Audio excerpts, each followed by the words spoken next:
made up of only one room. Inside, there were 4 chairs around a rather large circular table. The chairs, table, walls, and the one lamp were all white. The only thing that wasn't white in the room were the pair of bookshelves against each wall, both empty. After we all took our seats, the man introduced himself. "Alrighty, welcome. My name is Dr. Olson. I'm glad you all decided to take part in this, to take part in history.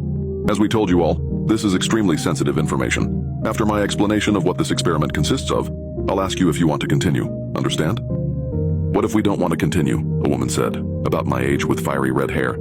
"Then we know this super secret information, right? And you're going to let us walk out of here?" The man gave a smile. He knew this would be asked. "Yes, you are free to leave here knowing what the experiment consists of. However, the university and I are confident of 3 things. 1, you won't want to leave.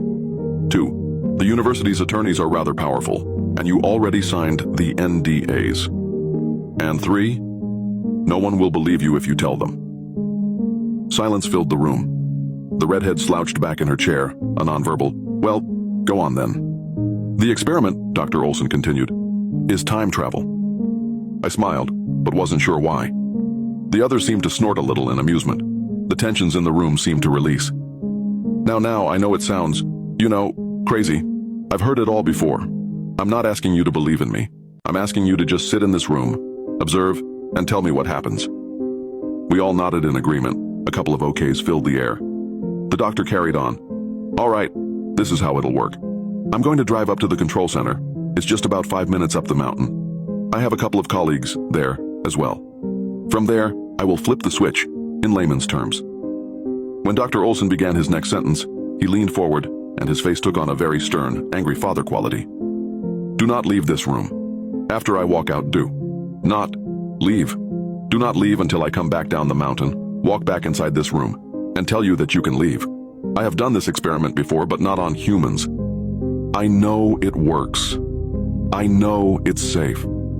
I can promise you this is safe.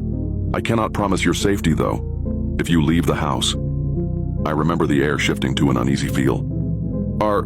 Are you sure this is safe? What have you tested it on? What's it gonna feel like?"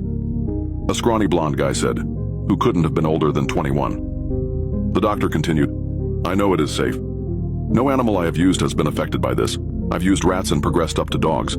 No bruises, no cuts, no change in behavior. And to be honest with you all, I don't know what you should expect. I'm not sure if it feels like a tingle, a sting, a pinch, or anything else.